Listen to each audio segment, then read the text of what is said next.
डांट पड़ी। दादा, कन्नू धूप में नाच रहा है, देखना रेत कितनी तप रही है। भद्र ने दाऊ से कहा, आज श्याम सुंदर सखाओं को खिजा रहा है। सुबल भद्र तो सबने कह लिया, किंतु वह किसकी सुनता ही नहीं।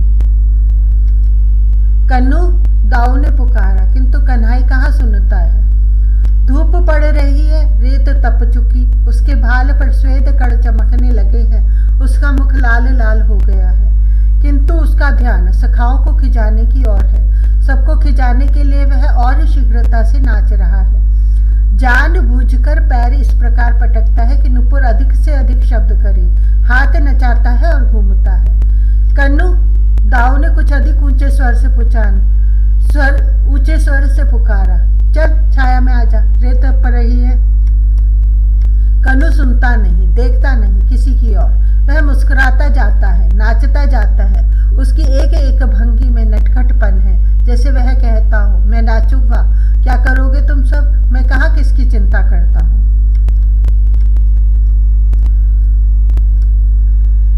कन्नू, पूरे उच्च स्वर से डांटकर पुकारा दाऊ ने, यह तपती रेत और ये सुकुमार चरण, नहीं, अब और नहीं सहा जा सकता, नहीं, अब और सहा नहीं जा सकता। दाऊ का स्वर सुनकर कन्हाई ने देखा बड़े भाई की ओर, और नृत्य को उठे उसके पद जैसे कि वैसे रह गए। दाऊ तो क्रुद्ध हो गया है, अब भागने से भी क्या लाभ। अपने दादा से भागकर जाया भी कहाँ जा सकता है, वह तो 10 पैंड में पकड़ लेगा। हाथ ढीले हो गए। मुख झुकाकर धीरे धीरे चलकर कृष्णचंद्र बड़े भाई के सामने आकर खड़ा हो गया। ऊपर मुख करके भय कातर नेत्रों से बड़े भाई के मुख की ओर देख रहा है वह। उसके विशाल नेत्रों में आंसू भर आए हैं। उसकी कातर भंगिमा कहती है, दादा मुझे मार मत, मैं फिर ऐसा हट नहीं करूंगा। दाऊ ने अपने भयाकुल भाई का मुख देखा, भरे नेत्र देखे और खींचकर हृदय से लगा लिया। श्याम चिपक गया है बड़े भाई से और हिचक हिचक कर रोने लगा है। दाऊ के कंधे पर मुख छुपा दिया है इसने।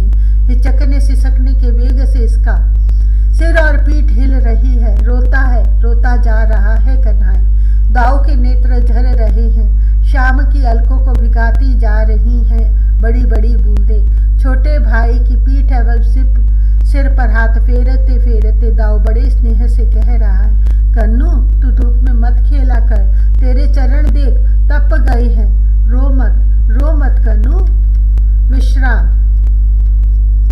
कन्नू, तू थक गया है, ला तेरे पैर दबा दूं। भद्र धीरे से श्याम के चरणों के समीप बैठ गया। तू थक गया हो तो तेरे पैर मैं दबा दूं। कृष्ण इस समय अपनी मौज में है। भद्र उसके पैर दबाने लगे तो कोई पत्ता लेकर वायु करने आ पहुंचेगा। यह सब इस समय उसे अभिष्ट नहीं। भद्र के पास से अपने चरण उसने एक और खिसका लिए। हरी हरी कोमल दूर्वा है, कहीं कहीं शंख पुष्पी के उज्जवल पुष्प हैं, उसमें छोटे छोटे। ऊपर मौलीश्री की घनी छाया है। दाऊ पालथी मारे बैठा है और बड़े भाई के समीप ही श्याम पेट के बल घास पर लेटा पड़ा है। दोनों चरणों के लाल लाल तलवे खिले कमल से ऊर्ध्वमुख है और मोहन कभी कभी चरणों की उंगलियां नचा लेता है। दाहिनी कोहनी भूमि पर टेक कर खड़े दाहिने हाथ की हथेली पर चिपक धरे वक्ष से ऊपर का भाग पृथ्वी से उठाए सामने नाचते मयूर को चुपचाप देख रहा है और मंद मंद हंस रहा है। भद्र, गाय तो दूर चली गई, मैं जाऊं क्या? इस पूछने का अर्थ बहुत स्पष्ट है। मोहन इस समय उठे, यह कौन चाहेगा? तू लेटा रह, मैं गाय घेर लाता हूँ। भद्र उठा और सबने अपना लकुट उठाया। गाय दूर चली गई हैं, सखा भी खेलने में लगे हैं। कन्हाई उछल कूद कर थक गया है, अब इसे तनिक विश्राम कर लेना चाहिए। चल, मैं तेरे साथ चलता हूँ। दाऊ ने भी भद्र के साथ गायों को घेरे लाने के लिए उठने का उपक्रम किया। दादा तू बैठ। कन्हाई ने पड़े पड़े ही दोनों हाथ उठाकर दाऊ के दोनों घुटने पकड़ लिए और धीरे से अपना सिर उसकी गोद में रख दिया। पेट के बल घास पर लेटा हुआ यह श्याम सुंदर। दोनों चरण अब इसने उठा लिए हैं घुटनों तक ऊपर और उन्हें पीठ की ओर मोड़कर हिलाता है, नचाता है। दाऊ की गोद में सिर रखकर मजे से कभी मयूर का नृत्य देखता है और कभी बड़े भाई की ओर मुख घुमाकर देख लेता है। कुछ गुनगुन करके मन ही मन गा रहा है। दादा तू जाएगा नटखट कहेगा। गोद में सिर रखकर दोनों हाथों से दोनों घुटने पकड़कर तब पूछता है कि तू जाएगा। अरे तू गोद में सिर रखे लेटा रहे तो दाऊ जाना तो दूर हिलना भी चाहेगा। छोटे भाई के सुंदर मुख की ओर देखता दाऊ मंद मंद हंस रहा है। उसे क्या आवश्यकता की उत्तर दे। ऐश्वर्य दादा तोक दौड़ता हुआ आया किंतु संबोधन करके फिर हिचक गया। दाऊ के पास आकर धीरे से कहा उसने, दादा आंधी आ रही है तो उसे मना कर दे, कन्नू सो रहा है ना। कहीं आंधी भी कोई मनुष्य या गाय के मना करने से मानेगी। गोप कुमारों ने कुछ कहा नहीं, पर प्रायः सबके अधरों पर हास्य आ गया। यह तो कभी बहुत छोटा जो है समझता कुछ नहीं। तू मेरा नाम लेकर उसे मना कर रहा, कह देना कि अभी आई तो अच्छा नहीं होगा। यह दाऊ घूंसा दिखा रहा है। बाप रे, इसके घूंसे से आंधी तो क्या आंधी का बाप भी मान जाएगा। तो को मना करने दौड़ गया है। किसी बालक के मन में अब कोई संदेह नहीं है कि सफलता के संबंध में। कोई नहीं देखता कि गायों ने चरना बंद करके कान खड़े कर लिए हैं। बंदर वृक्षों पर जा चिमटे हैं और वन पशु चौकन्ने हो रहे हैं। आकाश में चढ़ती हुई धूसर धूली की घनघटा की और कोई आंख उठाकर देखता तक नहीं। दादा तो फिर प्रसन्नता से उछलता है। इतनी देर में भला वह कितनी दूर गया होगा। इस बार दाऊ के कान के पास मुख ले जाकर अपनी समझ से वह बहुत धीरे धीरे बोल रहा है, पर उसका स्वर ऐसा है कि सब सुन सब रहे हैं। वह कह रहा है, आंधी तो मेरा ही घूंसा देखकर भाग गई। मैंने तेरा नाम तो लिया ही नहीं। मैंने कहा हमारा कन्नू अभी सो रहा है, तू भाग जा, नहीं तो हूँ। और अपनी छोटी सी मुट्ठी बांध ली उसने फिर से।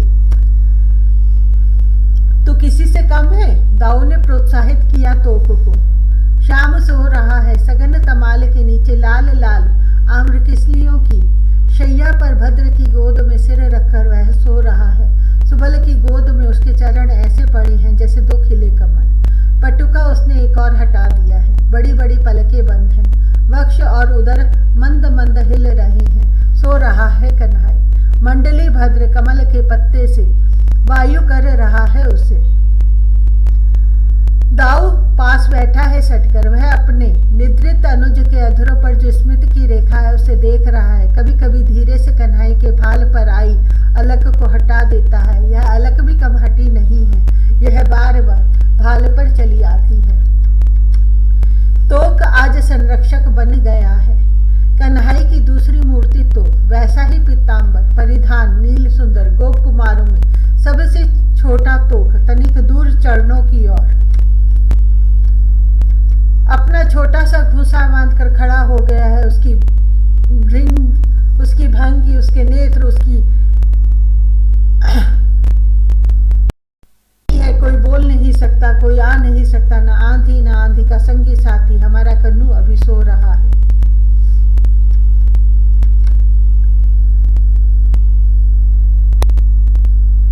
कन्हई कहाँ है? सायंकाल हो रहा है। गायों के लौटने का समय हो गया। गोप कुमार उन्हें घेरने भी लगे हैं। ठीक इस समय श्याम कहाँ चला गया? अभी थोड़ी देर पहले तो यहीं उछल कूद रहा था। पता नहीं किस पक्षी या मृग के पीछे दौड़ गया। किसी कुंज में पुष्प लेने भी चला गया हो सकता है। अब उसे झटपट आ जाना चाहिए। दाऊ इधर उधर देखने लगा है। श्याम कहाँ गया, किधर गया? अपने छोटे भाई के आंखों से ओझल होते ही यह दाऊ चंचल होने लगता है। वैसे यह सब में गंभीर है, किंतु कृष्ण कहीं गया तनिक दूर और इसने खोज प्रारंभ की। फिर इससे बैठा नहीं रहा जा सकता। कन्नू तू आ दौड़ा, अब हम घर चलेंगे। कृष्ण तो कहीं से बोलता नहीं। दाऊ के गंभीर स्वर की केवल प्रतिध्वनि आ रही है। कितनी दूर चला गया श्याम? तुमने मोहन को देखा है? वह किधर गया? सब सखा तो यही है। अकेला कन्हई चला कहाँ गया? ये सुबल भद्र श्रीदाम तोक अर्जुन ऋषभ आदि सबके सब तो यही है। इन्हें सबसे पृथक होकर वह चला गया। तुम सब बताते क्यों नहीं हो कन्हई कहाँ छिपाई? ये सखा कोई उत्तर नहीं देते। श्याम सचमुच कहाँ गया? यदि ये न जानते होते तो इस प्रकार क्या मुस्कुरा पाते? दाऊ समझ गया है कि उसका छोटा भाई कहीं पास ही छिपा है, पर परिहास कर रहा है। श्याम, कहाँ है तू? लेकिन श्याम कहाँ बोलता है। यह क्या? दाऊ की पीठ के पास कमर झुकाए, सिर उझकाए, सिकुड़ा सिमटा मुस्कुरा रहा है। दाहिने हाथ की तर्जनी अधरों पर रखकर सखाओं को चुप रहने का संकेत कर रहा है। दाऊ जिधर घूमता है उधर ही घूमता हुआ पीछे छिपता जा रहा है। कितने खिले हैं उसके नेत्र, कितना प्रसन्न है उसका मुख।